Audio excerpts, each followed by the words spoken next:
أعوذ بالله من الشيطان الرجيم بسم الله الرحمن الرحيم الحمد لله رب العالمين والصلاة والسلام على سيد المرسلين وعلى آله وأصحابه أجمعين. Hamdi takon Allahu Gjeleshanuhu, I cili na krijoi në formën më të bukur, na udhëzoi në fenë e vërtetë dhe të vetme të pranuar, na e shpalli Kur'anin udhërofyes dhe na e dërgoi Muhammedin sallallahu alaihi wasallam mësues. Salavatet tona qofshin mbi vullën e pejgamberisë të dërguarit fundit Muhammedit sallallahu alaihi wasallam, mbi familjen e tij të ndershme, mbi shokët e tij të sinqert dhe mbi të gjithë muslimanët, të cilët e kanë ndjekur rrugën e Islamit, janë duke ndjekur dhe do ta ndjekin atë deri në ditën e gjykimit. Dëgjues të nderuar, njerëzimi ka përjetuar shumë ligje dhe kushtetuta, por se të gjitha kanë ndryshuar me kalimin e kohës. Kurse ligjet e Zotit, të cilat I ka venduar për njerëzimin, janë të përhershme dhe të pazavendësueshme. Nga ligji I Zotit për bijat e njerëzimit ka qenë dhe është që të mbulohet trupi dhe të mos ekspozohet me bukuritë e saj të mbrëmshme para të tjerëve. Andaj, kjo ka qenë kështu dhe do të ngel deri në fundin e botës. Por fatkeqësisht, me marrjen hof të modës perëndimore në botën islame, që nga vitet e 50-ta dhe deri më sot, vërrehet një largim I dukshëm I grave dhe vajzave muslimane nga parimet e fesë dhe respektit të Zotit. Bile në kohët tona, ka filluar edhe të sulmohet ky simbol fetar nga disa islamofob, që e quajnë në nënshmim për gruan nëse bardh shami. Po ashtu thonë se feja e poshtron femrën me obligimin e mbulesës. E këtyre të cilëve u pengon çdo gjë në lidhje me fenë islame, saqë edhe vajzat e reja që mbulojnë trupin I përjashtojnë nga shkolla, kurse vajzat me fustane të shkurtë dhe me shpinën e zbuluar nuk kanë problem. Këtyre personave u bëjmë me dije se veshja nuk është shkaktar apo pengesë për zhvillimin dhe progresin. Mbulesa nuk I pengon asnjë vajze që të mësojë dhe të zhvillohet në aspektin intelektual. Kur nuk kemi dëgjuar se lloji I veshjes ka pasur rol në avancimin e gruas në aspektin e arritjeve shkencore dhe civilizuese.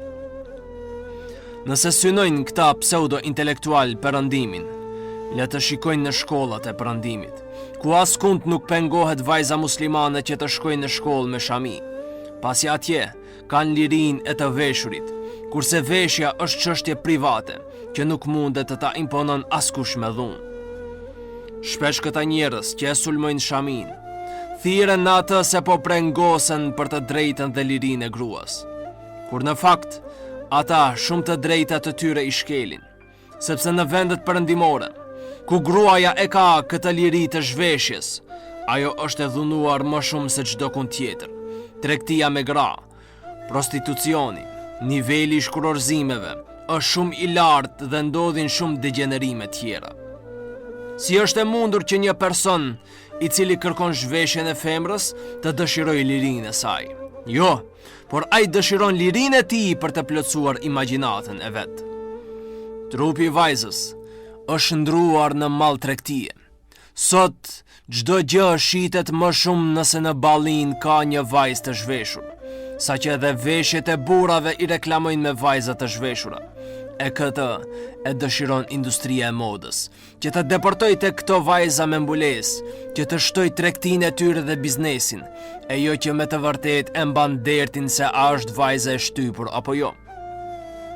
Akuzat e tyre janë krejt të zbehta, sepse mbulesa, para se gjithash, është përgjigje ndaj urdhrit të Zotit, I cili robit të vet ja urdhron vetëm atë që është e dobishme për të. Po ashtu mbulesa është mbrojtje edhe për femrën, sepse atë e mbron nga cytjet e shejtanit të mallkuar, e mbron nga epshi I vet, e mbron nga rrugaçet, e mbron nga I koleg që se meriton as të flitet me të, apo të ndonjë profesori I cili keq përdor profesionin e tij. E më tepër, është mbrojtje për mashkullin dhe shoqërinë, nga degenerimi moral dhe për hapja e smundjeve të ndryshme, para se gjithash atyre morale.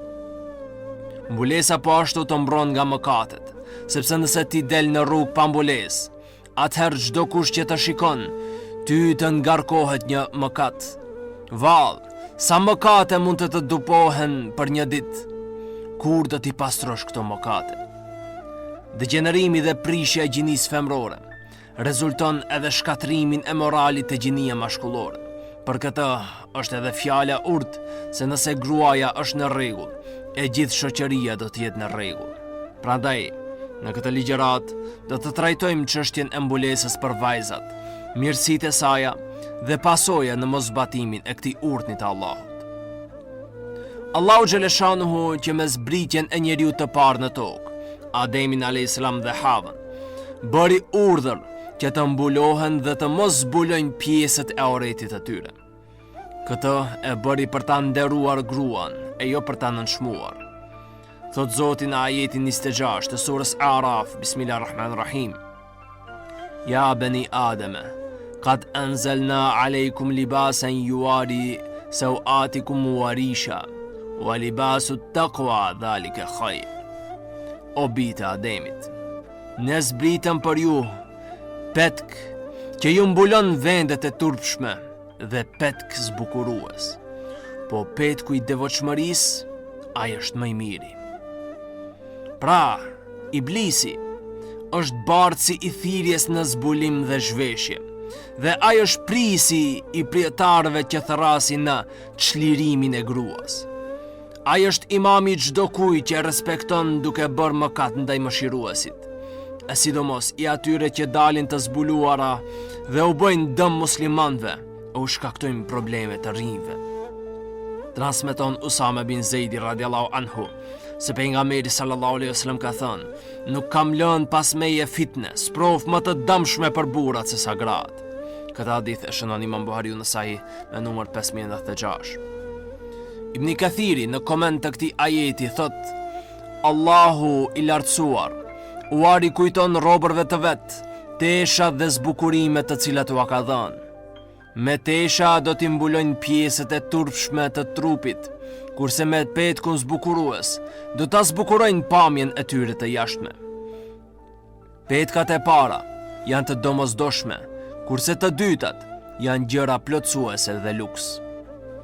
Abdurrahman bin Zeid bin Aslam thot se me fjalën libasu taqwa, tesha të devotshmërisë, është për qëllim droja nga Zoti kur i mbulon pjesët e turpshme të trupit. Ky është petku i devotshmërisë. Pra të mbulosh trupin është shenjë e devotshmërisë së zemrës, kurse e kundërta është shenjë e mospasjes së devotshmërisë në zemër. Pastaj në ajetin tjetër thot: O bitë Ademit, të mos ju mashtroj kurse si shejtani, si kurse i nxori prindrit tuaj nga xheneti, i zhveshi prej tyre petkun, që t'u dalë në shesh lakuritësia e tyre. Shohim se shejtani punën e parë që bëri pasi i mashtroi Ademin dhe Havën është zbulimi i trupit. Këtë luftë ai e vazhdon edhe sot e kësaj dite, ku fatkeqësisht shumë vajza muslimane e kanë humbur luftën kundër shejtanit dhe kanë nxjerrë në shesh pjesët provokuese të trupit. Vajza duhet të di se me trupin e saj e provokon gjininë e kundërt dhe zgjon epshin tek ata. Andaj, duhet të ketë kujdes se ka përgjegjësi edhe për futje në mëkatet njerëzve tjerë. E zhveshura është mikrob i dëmshëm, i cili në shoqërinë islame përhap amoralitetin. Allahu xhaleshanuhu thot në ajetin 19 të surës Nur: ata të cilët dëshirojnë që të besimtarët të përhapet amoraliteti, i pret dënim i dhëmshëm në këtë botë dhe në botën tjetër. Allahu e di e ju nuk e dini. Pra për çdo të ri që sprovohet prej teje sot, me të cilën vepër e largon nga përmendja e Allahut dhe nga rruga e drejtë, do të dënohesh për këtë, kurse dënimi i Allahut është i papërshkrueshëm. Vajzë ndershme, a nuk e kupton fjalën e pejgamberit sallallahu alaihi wasallam: largo pengesën nga rruga e muslimanëve? Nëse largimi i pengesës nga rruga është prej degëve të imanit, a thua vallë cila është më e dëmshme, guri apo thera në rrugë, ose fitnja të cilën e shkakton pra një vajzë e pambuluar, që e shkatron zemrën, prish trurin dhe përhap amoralitetin ndër besimtarët. Nuk na vjen habi kur e kritikojnë mbulesën njerëz afetar, të cilat nuk besojnë në asgjë. Por kur kritikojnë mbulesën njerëzit fetar, atëherë është çudi. Shpesh ka kritika nga të krishterët dhe hebrejt, por harrojnë se edhe Bibla për ta urdhëron që të mbulohen gratë. Valla nuk shohin se çdo figurë e Marisë së tyre, nëna e Jezusit, është me shami në kokë. Gjithashtu a nuk shohin islamofobët shqiptar, se dhe figura me të cilën më së shumti krenohen ata, Nën Tereza, në çdo fotografi është me shami. Në vim do të sjellim disa citime nga Bibla ku referohen jehudët dhe krishterët për mbulesën. Në Dhjatën e Vjetër, ku mbështeten hebrejt, thuhet kështu: edhe Rebeka ngriti sy dhe pa Isakun. Atëherë zbriti me të shpejt nga devja dhe i tha shërptorit: kush është ai njeri që vjen nga fusha drejt nesh? Shërptori u përgjigj: është zotria im.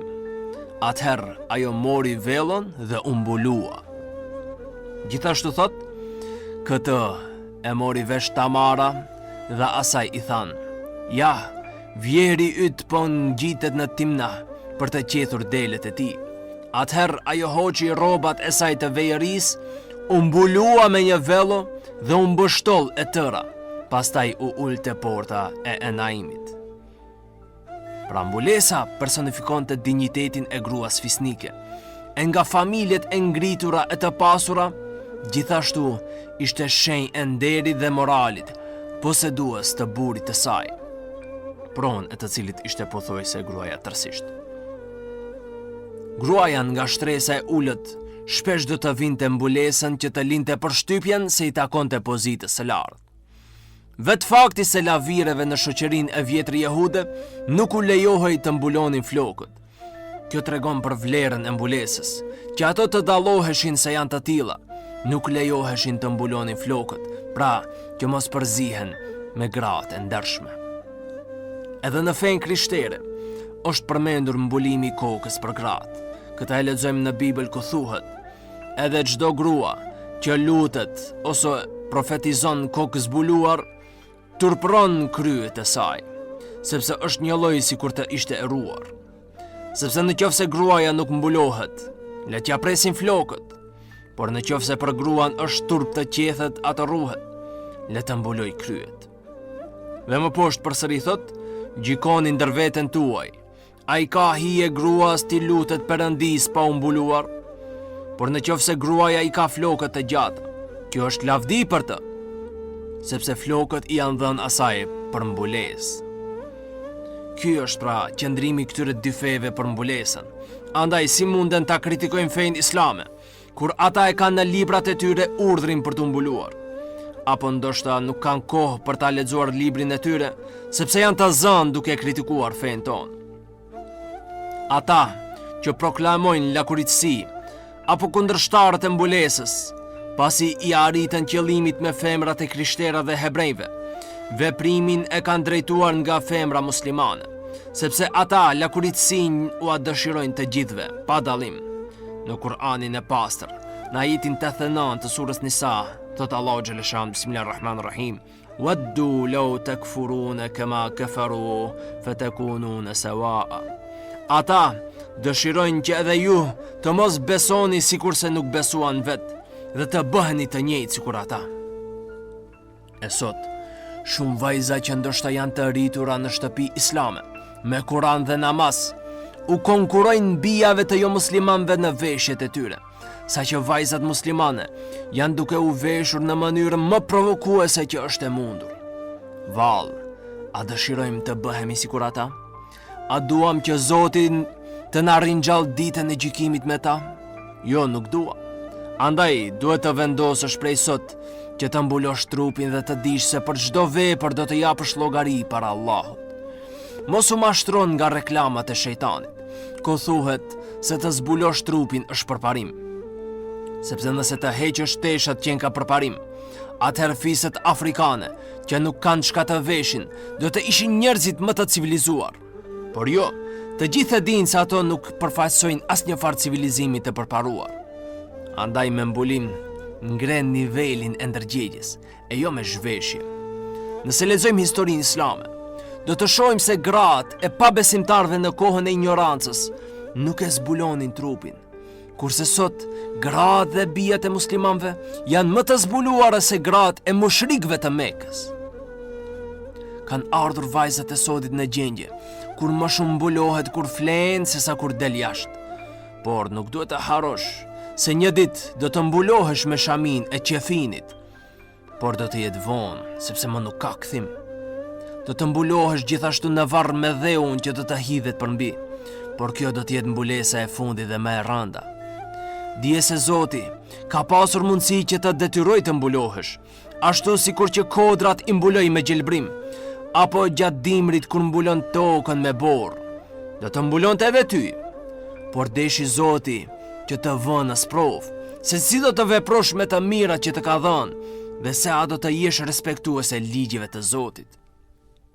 Më parë, gratë kanë qenë në gjendje ta lënë burrin për të mbajtur ferexhen. Ku në një rast, një person i cili ka qenë udhëheqës i fshatit, kur vjen urdhri nga shteti në vitin 1951 për heqjen e ferexhës, ky për të treguar fshatarëve urdhrin për largimin e mbulesës së fytyrës së gruas, ai i tregoi gruas së tij se ata duhet të dalin të parët në sheshin e Katundit të fshatit për ta realizuar urdhrin e shtetit laik. Por gruaja e kundërshton ashpër, saqë vjen deri në shkurorzim. E burri në mëngjes, pasi sheh se gruaja nuk pranon që ta largon shamin e saj, detyrohet të shkojë të merr me pagesë një grua rome që ta paraqes para popullit, kurse është gruaja e tij, vetëm për ta realizuar urdhrin. Pra, e shohim se sa e vendosur ka qenë gruaja për mbulesën e saj, sa që është ndarë nga burri për shkak të shamisë. Kurse në kohën e sotit, në një fshat tjetër, në vitin 2011, një grua shkurorzohet nga burri, shkaku se ai ka dëshiruar që t'i vendoj mbulesë, e vajza nuk ka dëshiruar. Ja pra, sa ndryshim të kohëve, ku më parë ka bërë gjithçka për ta mbrojtur fenë, kurse sot bën gjithçka për të mos e realizuar fenë. Shumica e muslimanëve u shpërngulën nga Ballkani për në Turqi, për ta ruajtur nderin dhe që mos u largohet grave të tyre ferexhe. E sot nuk brengoset as pak babai të sheh bijën e vet të ecë rrugëve gjysmë e zhveshur. Këtë xhelozi ndaj gruas dhe mbulesës islame, muslimanët e trashëguan nga i dërguari i Allahut sallallahu alaihi wasallam, i cili filloi luftën Beni Kejnukave, shkaku i mbulesës së një gruaje. Një grua muslimane kishte shkuar në tregun e jehudive në Medinë, ku gjersa shikonte ulur sendet e floririt në dyqan, shit si jehudi nga pas i alidhi fundin e fustanit që kur të çohet t'i zbulohet trupi. Kështu ndodhi, kur ajo u ngrit, ju zbulua trupi, ku në këtë rast thiri me zë të lartë: "O musliman!" Në atë moment vjen një musliman dhe e vret shitën jehud që e bëri këtë intrig. Më pas erdhën jehudët tjerë dhe e vran këtë burin musliman. Kur erdhi ky lajm te pejgamberi sallallahu alaihi wasallam, ai e mblodhi ushtrin dhe i rrethoi çifutët derisa i detyroi të dalin nga Medinja. E gjithë kjo ndodhi për shkak se një muslimanës ju zbulua trupi. Mos u bë prej atyre të cilët thonë po ashtu se nuk ka argument se duhet gruaja të vendoj shami, sepse Zoti thot qartë në Kur'an, në ajetin 31 të surës Nur, ku thot Bismillahirrahmanirrahim: "Wa kullil mu'minati yaghdudna min absarihin wa yahfazna min furujihin wa la yubdina zinatahunna illa ma dhahara minha وَلْيَضْرِبْنَ بِهُمُرِهِنَّ عَلَى جُيُوبِهِنَّ." Thuaju edhe besimtareve të ndalin shikimet e tyre, të ruajnë pjesët e turpshme të trupit të tyre, të mos zbulojnë bukuritë e tyre, përveç atyre që janë të dukshme, le të vënë shamit mbi krahët e tyre. Po ashtu në ajetin 59 të surës Ahzab, urdhron pejgamberin e tij me këtë urdhër të shenjtë, ku thot Bismillahirrahmanirrahim: "Ya eyyuhan nabiyyu kulli azwajika wa banatika wa nisa'il mu'minina yudnina 'alayhinna min jalabibihin dhalika adna an yu'rafna fala yu'dhain." O ti pejgamber, thuaju grave tua, bijave tua dhe grave të besimtarve, le të vejnë shamit e veta mbi trupin e tyre, sepse kjo është më afër që ato të njihen se nuk janë rrugaqe e të mos ofendohen. Allahu fal gabimet e kaluara, sepse ai është mëshirues. Dikush thot se ky urdhër është për gratë e pejgamberit alayhis salam. Por vallë, gratë e dërguarit të Allahut kanë qenë më të pamoralshme dhe ka pasur nevojë të mbulohen, kurse gratë tjera janë më të devotshme dhe nuk kanë nevojë për shami. Vetë ky ajet e demanton një pohim të tillë, ku drejtohet edhe grave të besimtarve, e jo vetëm grave të pejgamberit sallallahu alaihi wasallam. Gjithashtu, urtësia hyjnore është që gratë të mos ofendohen dhe të njihen si besimtare, e jo të etiketohen si rrugaqe dhe të pamoralshme. Disa thonë se nuk vendoj shami, se shumë vajza me shami bëjnë punë të këqija dhe të pandershme. Njeriu do të jep për çdo vepër përgjegjësinë vete. Edukata buron nga shpirti, e jo nga teshat të cilat i bart. Por këtu kërkohet edhe respekti urdhrit të Zotit. Kurse ajo këtë e respekton, kurse ajo e pambuluar ajo. Mbulesa nuk është caktuar për të qenë masë morale dhe instrument për edukimin e vajzave.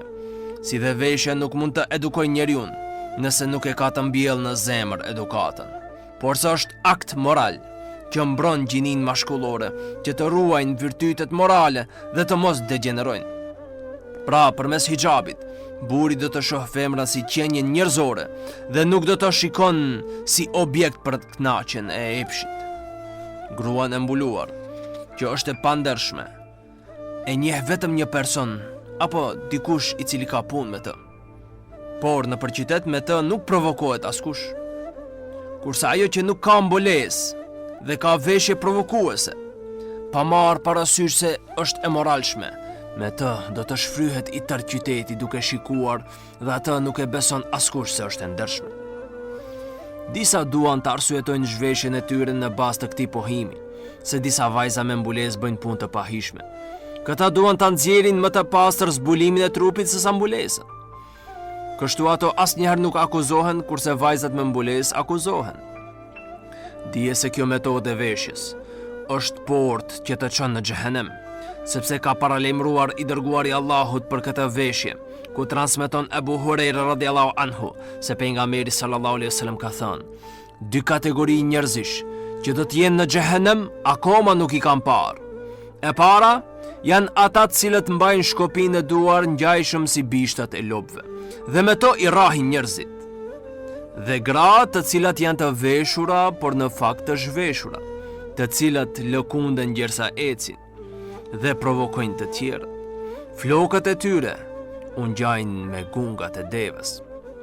Këta nuk do të hyjnë në xhennet, as që do ta nuhatin erën e saj, edhe pse era e xhennetit ndihet 500 vite larg. Këta hadith e shënon Imam Muslimi në Sahih me numër 2128. Po ashtu, kur jepnin besën pejgamberit sallallahu alaihi wasallam, kërkonte që të praktikojnë mbulesën. Një ditë te pejgamberi sallallahu alaihi wasallam shkoi Umejme bint Ruqejka për t'ju besatuar për Islam. Pejgamberi sallallahu alaihi wasallam i tha: "Ma jep besën se nuk do të bësh shirk, nuk do të vjedhësh, nuk do të bësh zina, nuk do ta vrasësh fëmijën tënd, nuk do të shpifësh, nuk do të vajtosh dhe se nuk do të dalësh e zbuluar ashtu si dilje në kohën e ignorancës." Pra, pejgamberi alayhis salam krahasoi të zbuluarit e trupit daljen pa shami me mëkatet më të mëdha në Islam. Në vim, do të përmendim disa nga arsyetimet më të shpeshta që thonë vajzat dhe gratë se përse nuk e vendojnë shamin. Disa vajza thonë se është nxehtë shumë që të mbahet mbulesa në periudhën e verës. Por muslimani nuk është musliman sezonal, që një sezon të jetë mbyluar e një sezon e pambuluar. Duhet të kesh parasysh se zjarri i xhehenemit është shumë më i nxehtë se zjarri i kësaj bote. Siç thot Allahu xhalesha në ajetin 81 të surës Tauba, bismillahirrahmanirrahim: "Kul naru jahannama ashaddu harra." Thuaj zjarri i xhehenemit është më i fortë. Po ashtu, transmeton Abu Huraira radhiyallahu anhu se pejgamberi sallallahu alaihi wasallam ka thënë: "Zjarri që ndizni në këtë botë është një pjesë nga 70 pjesët e zjarrit të xhehenemit." Këtë hadith e shënon Imam Muslimi në Sahih me numër 2843. Po ashtu, duhet të dish se rrezet e diellit janë më të rrezikshme kur bien në kontakt të drejt për drejt me lëkurën sesa përmes teshës që mbulon trupin. Andaj, gratë të cilat nuk mbulojnë trupin janë në rrezik shumë më të madh që të paraqitet kancer në lëkurë, shkaku i rënjes direkte të rrezeve të diellit në lëkurën e gruas, që është shumë e ndjeshme se lëkura e burrit. Ka disa gra apo vajza thonë se janë të reja për të praktikuar hijabin, shamin. Por, a mos ke ndonjë garancë se do të plakësh që të vendosh hijab? Sepse disa thonë kur do të plakëm do vendoj shami. Kush ka thonë se do të arish të plakësh? A mos ke marrë ndonjë dokument prej Zotit se do të jetojsh deri nesër? A nuk e dëgjuar për e theje se sa të ri deri sot kanë vdekur? 40% e njerëzve të cilat vdesin sot janë të moshës rinore. Vallë, ku e din? Ndoshta ti mund të jesh e radhës. Askush nuk të garanton se do të jesh pas 1 minute, e jo më pas disa viteve. Vallë, do të vendosësh në vend të parë kënaqësinë tënde me modën e fashion TV's apo kënaqësinë e Allahu xhaleshanuhu. Kush të krijoi ti? Kush të dha gjitha këto të mira? Allahu apo moda? Andaj, përse nuk i e përparësi Zotit në jetën tënde? Siç thot Zoti në ajetin 99 të surës Mu'minun.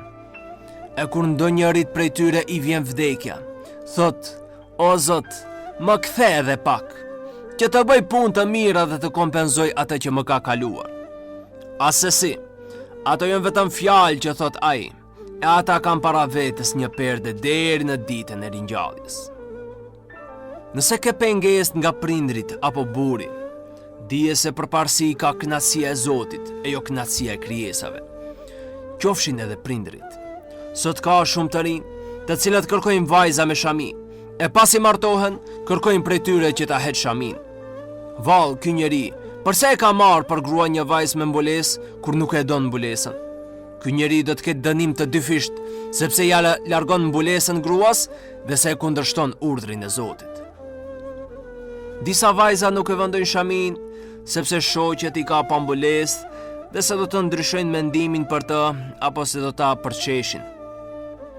Nëse ti mendon se çka do të thonë njerëzit, asnjëherë nuk do të arish qëllimin e jetës, sepse njerëzit asnjëherë nuk janë të kënaqur me atë që bën ti.